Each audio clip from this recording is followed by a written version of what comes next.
Meus irmãos, abram suas Bíblias em Mateus capítulo 28. Mateus capítulo 28.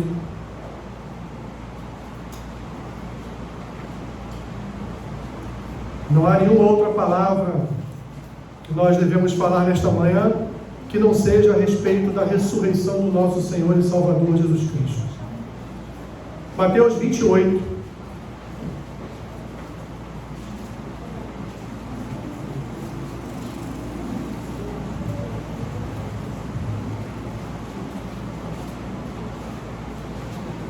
Vou fazer a leitura do versículo 1 ao versículo 10.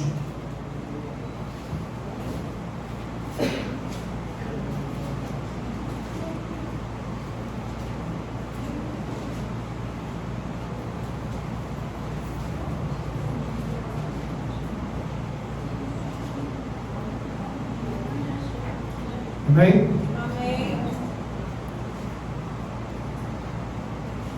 Diz assim a palavra do Senhor, Mateus 28, versículo 1. No findar do sábado, ao entrar o primeiro dia da semana, Maria Madalena e a outra Maria foram ver o sepulcro. E eis que houve um grande terremoto, porque um anjo do Senhor desceu do céu, chegou-se, removeu a pedra e assentou-se sobre ela. O seu aspecto era como um relâmpago, e a sua veste alva como a neve. E os guardas tremeram espavoridos e ficaram como se estivessem mortos.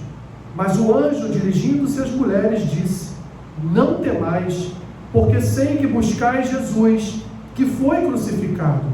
Ele não está aqui, ressuscitou, como tinha dito. Vinde ver onde ele jazia. E depois depressa, e dizei aos seus discípulos que ele ressuscitou dos mortos, e vai adiante de vós para a Galiléia, ali o vereis. É como vos digo. E retirando-se elas apressadamente do sepulcro, tomadas de medo e grande alegria, correram a anunciá-lo aos discípulos. E eis que Jesus veio ao encontro delas e disse: Salve! E elas, aproximando-se, abraçaram-lhe os pés e o adoraram. Então Jesus lhes disse: Não temais, ide avisar a meus irmãos que se dirijam a Galiléia, e lá me verão. Senhor, esta é a porção da Tua palavra para esta manhã. Abençoa o Teu povo, edifica o coração do Teu povo, em nome de Jesus. Amém. Podem sentar, meus irmãos.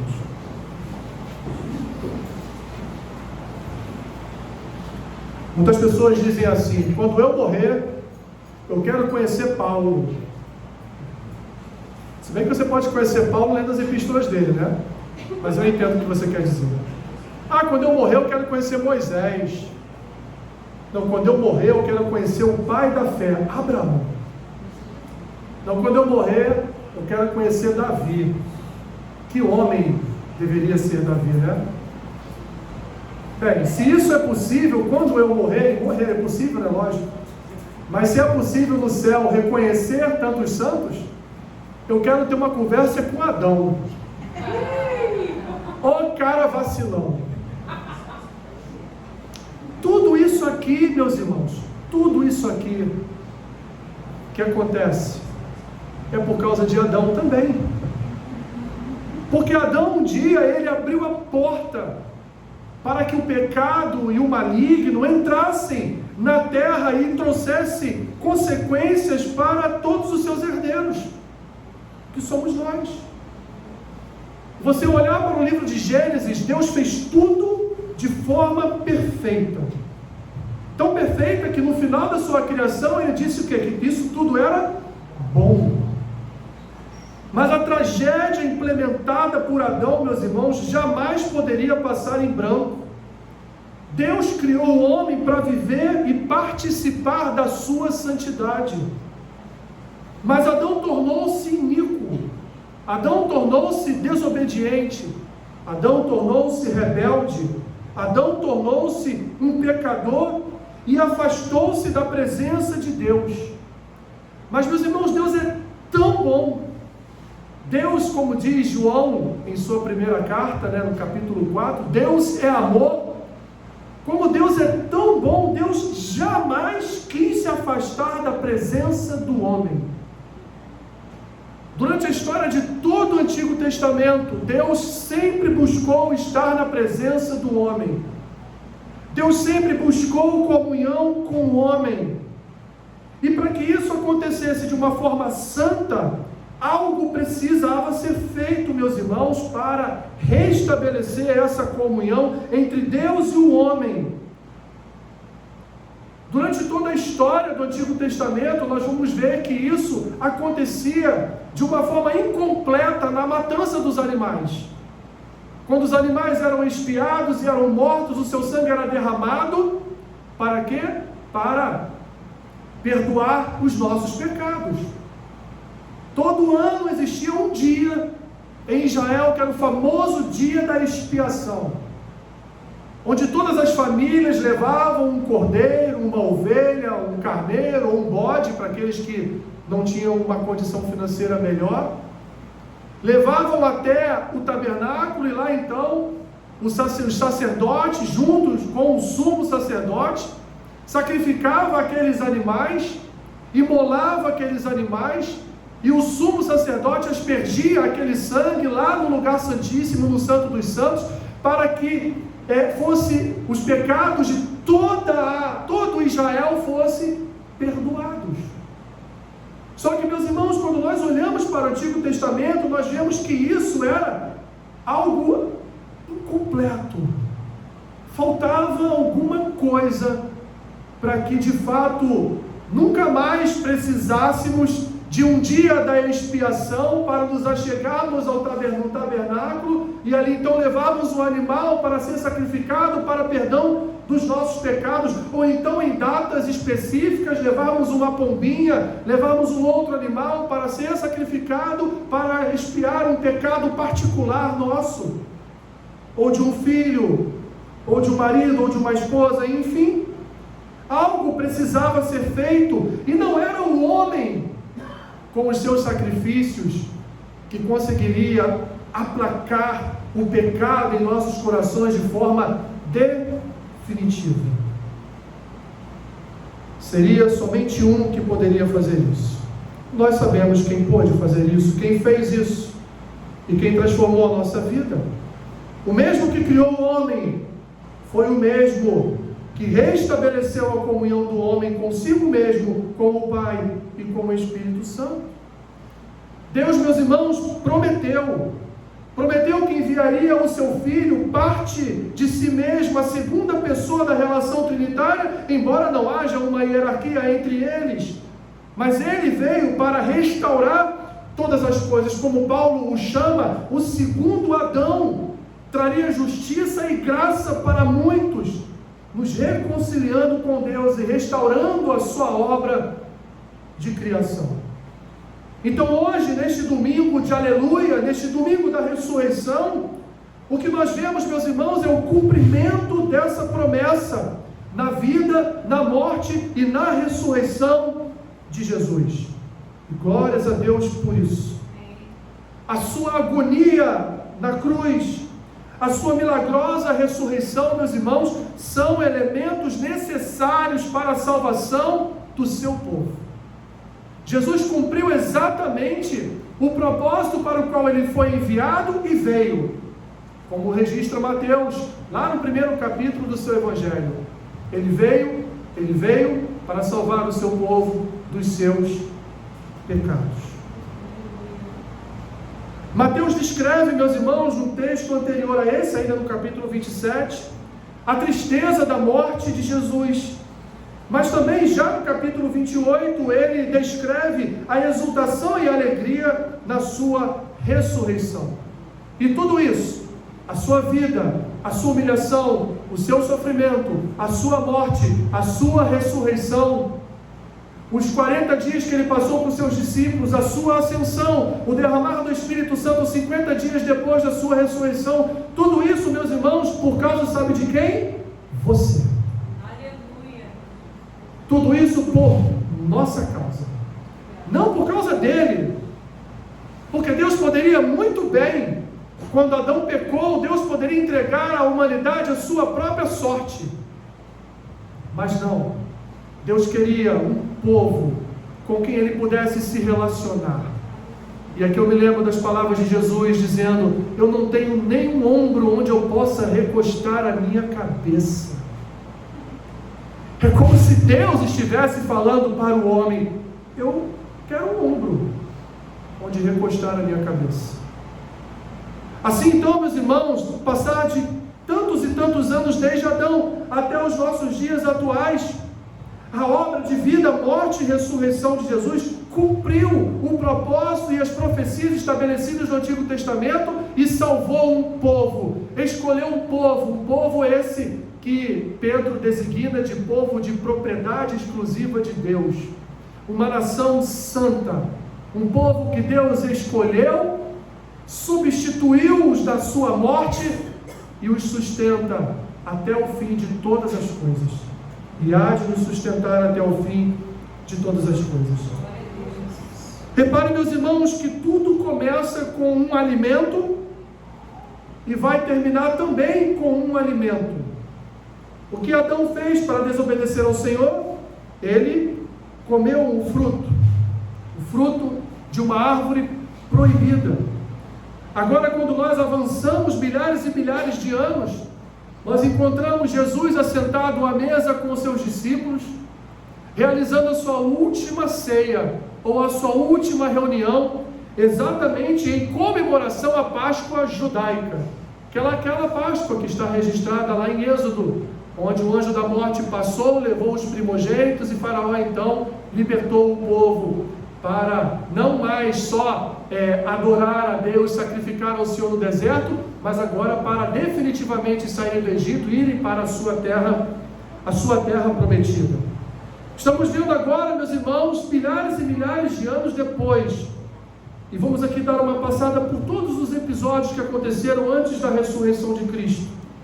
Ele sentado à mesa, distribuindo o alimento santo ou a santa ceia, informando aos seus discípulos a necessidade dele partir, a necessidade dele morrer. E ali naquela mesa o que ele faz? Ele proclama o seu amor antes de iniciar o seu sofrimento e sua agonia até a morte. Ele discipula os seus discípulos lavando os pés de cada um deles. Ele indica o traidor, aquele que o traiu por 30 moedas de prata. Ele ensina aqueles irmãos um novo mandamento: amai-vos uns aos outros, como ele os amou. Jesus ora por aqueles homens. E se você quer saber o que Jesus roga ao Pai por sua vida, vá lá em João e ore, leia a oração sacerdotal de Jesus. É a oração mais bela de toda a Escritura. Orou por eles, rogou ao Pai o envio do Espírito Santo. Depois daquela refeição, depois que o traidor saiu para cumprir o seu propósito, ele então chama alguns, os mais próximos, para estarem com ele. Aonde? No jardim do Getsemane. Da mesma forma que tudo começou, o pecado entrou na humanidade, porque Adão comeu um alimento proibido. Agora, Jesus, em sua última refeição, anuncia a sua morte. E da mesma forma, Jesus também, ele procura um jardim, mas Adão, ele buscou um lugar para se esconder de Deus. Mas Jesus busca um jardim para estar na presença de Deus e se derramar na presença de Deus. Jesus buscou, meus irmãos, a presença do Pai, para talvez livrá-lo da tentação de escapar do seu desígnio, porque como homem ele chorou, ele chorou lágrimas de sangue, ele suou naquele lugar chamado Getsemane. Ali ele orou ao Pai, ali ele pediu ao Pai que passasse dele esse cálice. Ali ele disse ao Pai: mas Senhor, que a tua vontade seja feita, e não a minha. Ali Jesus venceu o medo e o pavor do que viria a acontecer. Ali na saída daquele jardim, ele se entrega aos guardas romanos, ele se entrega àqueles sacerdotes. Pedro tenta impedir, corta a orelha de Malco, e Jesus cura e diz: Pedro, não é pela espada que eu vim. Ele é julgado, meus irmãos, é levado ao Sinédrio. No Sinédrio ele recebe cusparadas em seu rosto. ele recebe tapas, é esbofeteado no sinédrio, é chamado de herege, e é chamado de toda forma que você possa imaginar de coisas ruins naquele lugar. Pela manhã ele é levado a Pilatos, mas Pilatos não quer julgá-lo. Pilatos o envia a Herodes. Herodes diz: eu não tenho nada a ver com isso, e devolve a Pilatos. A esposa de Pilatos fala com Pilatos: olha, eu sonhei com esse homem, não faça nada contra ele. E Pilatos então, como um bom político, ele deixa a decisão para outros. Ele: olha, é tradição da Páscoa libertarmos um prisioneiro, então vocês aí decidam, vocês e o povo, quem eu liberto? Se eu liberto Jesus ou liberto Barrabás? Barrabás, um homicida, porque normalmente quem morria na morte de cruz era um homicida, não era um só simples ladrão, era alguém que havia ceifado a vida de outras pessoas.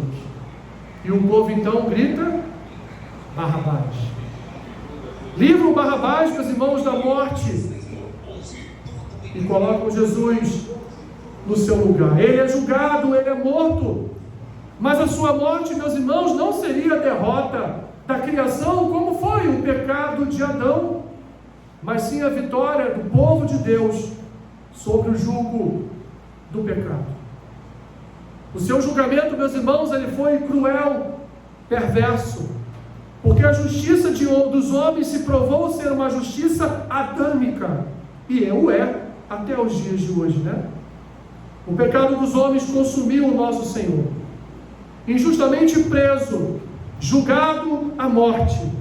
Meus irmãos, queremos um retrato mais cruel de Deus, o Senhor, o Criador de todas as coisas, fazendo-se homem, sendo julgado e condenado por aqueles que Ele criou, sendo posto no madeiro, humilhado, esbofeteado, esmurrado, sendo julgado por aqueles que Ele mesmo criou. No madeiro, meus irmãos, Ele sofreu a mais cruel forma de morte que existia em Roma, morte de cruz. E o nosso Senhor se entregou a tudo isso de forma voluntária. Entregou a sua vida, meus irmãos, não para provar algo a alguém, não para dizer que Ele era Deus, mas Ele entregou a sua vida para nos salvar. Rebeldes, desobedientes, pecadores, inimigos de Deus, totalmente depravados, homens e mulheres imerecedores da graça, do amor e da compaixão do Senhor. Estávamos, meus irmãos, num tremedal de lama. Estávamos, meus irmãos, encharcados dentro de um poço de lama. Éramos sujos. Não merecíamos o que o Senhor Jesus fez, mas ainda bem que não foi por merecimento, porque se fosse por merecimento, nenhum de nós estaríamos aqui nesta manhã. Se fosse por merecimento, não haveria um Senhor e Salvador. Se fosse por merecimento, não haveria igreja. Se fosse por merecimento, não estaríamos aqui hoje exultando, glorificando e honrando a ressurreição do nosso Senhor.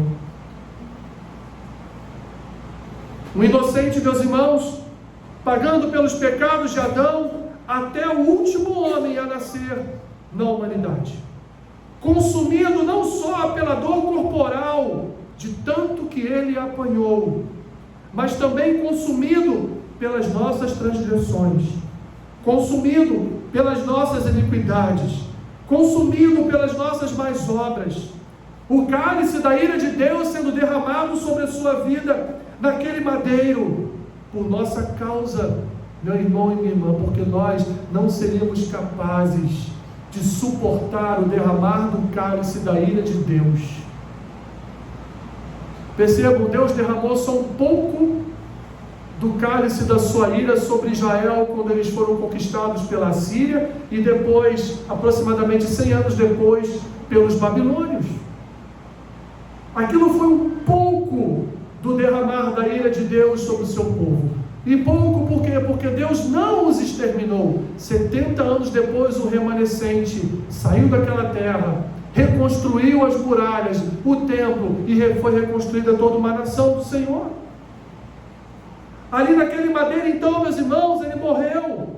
Na sua morte nós fomos reconciliados com Deus, perdoados de nossos pecados, justificados por sua obra de morte, lavados pelo seu sangue derramado. E quando pensávamos, meus irmãos, que tudo estava acabado, e não se engane, se fôssemos um de seus discípulos, pensaríamos a mesma coisa. Se fôssemos um de seus discípulos, também não estaríamos aos pés daquela cruz, vendo a agonia do nosso Senhor, porque estaríamos com medo de sermos também identificados com Ele e presos pelo Sinédrio. A sua morte não foi o fim.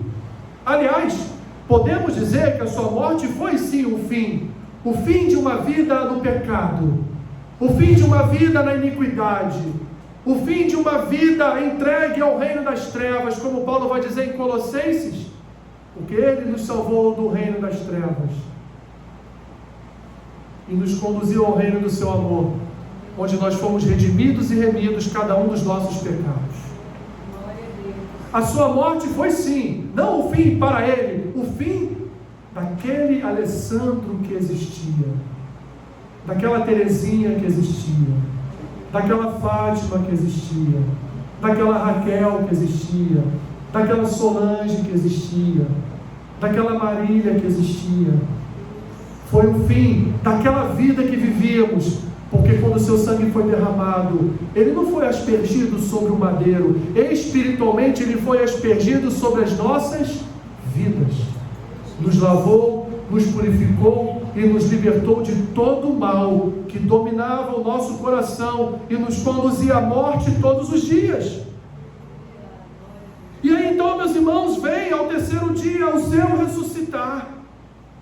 Já estávamos lavados, já estávamos remidos no seu sangue, já estávamos libertos do império das trevas, já estávamos libertos de principados e potestades, já estávamos libertos da morte eterna. Mas Cristo, Ele ressuscitou para agora dizer: vocês não estão só libertos disso, como eu também sou a primícia e a garantia de que um dia vocês ressuscitarão também para uma vida eterna. Como diz o apóstolo Paulo, em 1 Coríntios capítulo 15, reafirmando a ressurreição de Cristo, não somente através de palavras, mas Paulo lá dá um testemunho de que mais de 500 pessoas viram com os seus próprios olhos o Senhor Jesus. Não é obra de ficção, não é uma obra científica, mas é uma obra real, histórica. Jesus ressuscitou e mais de 500 pessoas o viram pessoalmente, e o próprio apóstolo Paulo declara que o encontrou pelo caminho. Jesus se apresentou a ele pelo caminho. A ressurreição, meus irmãos, é a validade. A ressurreição é a autenticidade da obra de Jesus. Sem ela, como disse o próprio apóstolo Paulo, tudo é em vão. Se não há ressurreição, então em vão é a nossa fé, em vão é a nossa esperança. Porque na ressurreição, meus irmãos, nós fomos feitos novas criaturas. Através da ressurreição de Cristo, adquirimos uma nova identidade. Na sua ressurreição, nós temos a garantia da vida eterna com Deus. A ressurreição do nosso Senhor é o selo da garantia da vida eterna com Deus. A ressurreição do nosso Senhor não é só o selo, mas é também a pedra angular da grande obra de redenção que Ele veio efetuar no seu povo. Meus irmãos, ela prova que Ele pagou a dívida impagável que nós tínhamos com Deus. A sua ressurreição prova que Ele venceu a batalha contra principados e potestades. Eu fico imaginando Satanás e seus demônios ao redor ali da cruz, olhando a morte de Jesus e rindo, se regozijando. Matamos Deus, matamos o Filho de Deus, matamos o Messias. E agora na sua ressurreição, como diz Paulo aos Efésios, ele coloca principados e potestades debaixo dos seus pés e dá isso à sua amada igreja. Conduz a sua amada igreja a também ter debaixo dos seus pés principados e potestades. Como poderíamos, meus irmãos, ter a certeza do nosso resgate pago se ele não tivesse saído da sepultura? Meus irmãos, o Senhor Jesus ressuscitou por causa da nossa justificação, diz o apóstolo Paulo aos Romanos, no capítulo 4, e nós fomos regenerados para uma viva esperança, mediante a ressurreição de Jesus Cristo dentre os mortos, diz o apóstolo Pedro na sua primeira epístola, capítulo 1. Eu quero concluir nessa breve reflexão com 3 pontos. Primeiro, meus irmãos, sua ressurreição, ela foi o fechar da sentença de Deus sobre cada um de nós. Na sua ressurreição nós fomos justificados, nós fomos sentenciados como inocentes, quando na verdade éramos culpados. Mas Ele tomou sobre si mesmo toda a nossa culpa. Ele levou sobre si todos os nossos erros, toda a nossa ignorância espiritual, todas as nossas iniquidades, toda a nossa corrupção, toda a nossa sujeira. Ele levou sobre si, para diante de Deus dizer: eu os curei dos seus pecados. Em segundo lugar, meus irmãos, a sua ressurreição nos trouxe esperança da vida eterna, porque há uma promessa de que um dia nós ressuscitaremos como Cristo ressuscitou para a eternidade. E assim como o seu corpo foi glorificado, assim também será o nosso, como diz o próprio apóstolo João na sua primeira carta. Ressuscitaremos como o próprio Senhor Jesus ressuscitou. Meus irmãos, isso é uma maravilha. Isso é um milagre. Percebam que todos, independente de serem cristãos ou não, todos um dia ressuscitarão para o juízo, para serem julgados, mas nós, os crentes, os cristãos, ressuscitaremos para uma vida eterna com Deus. Por isso, meus irmãos, que normalmente em todo sepultamento, uma das coisas que o pastor fala e prega é: olha para esse caixão, olha para esta pessoa que está aí dentro, é só um corpo. Olha o que esta pessoa está levando desta vida. Absolutamente nada. Mas há uma coisa que acompanha aquele que morre em Cristo: é a promessa, é o cumprimento da promessa de que um dia ele ressuscitará para a vida eterna. Essa é a única, a melhor, a indescritível coisa que nós levamos na nossa morte conosco. É a certeza de que um dia ressuscitaremos para uma vida eterna. Em terceiro lugar e último, meus irmãos, a sua ressurreição nos assegura que todo o nosso escrito de dívida foi pago, completamente pago ao Senhor. E a nossa dívida era impagável. Ainda que você a dividisse num carnezinho tipo Casas Bahia, você não conseguiria pagar. A nossa dívida, ela era ilimitada. Nós estávamos perdidos, meus irmãos, e Deus enviou por amor o seu Filho para nos substituir na maldição da cruz, para se fazer maldito por cada um de nós, transformando o nosso coração, nos conduzindo à vida eterna, mudando a nossa história. Obrigado, Senhor. Obrigado, Senhor. Porque não há salvação para o homem senão através de Ti. Não há salvação para o homem a não ser que ele creia na Tua vida, na Tua morte, na Tua ressurreição. Obrigado, Senhor. Obrigado por ter morrido a nossa morte. Obrigado, Senhor, por nos conceder a Tua vida. Obrigado, Senhor, por fazermos parte do Teu povo. Não merecíamos, ó Senhor, não merecíamos estar aqui, Senhor. Mas o Senhor nos justificou diante do Pai. E hoje nós celebramos a Tua ressurreição. Hoje nós celebramos, Senhor, a obra que o Senhor realizou em nossas vidas, nos conduzindo à vida eterna. Obrigado, Senhor, pelo Teu ressuscitar, que é o selo, é o penhor, é a garantia do nosso futuro ressuscitar.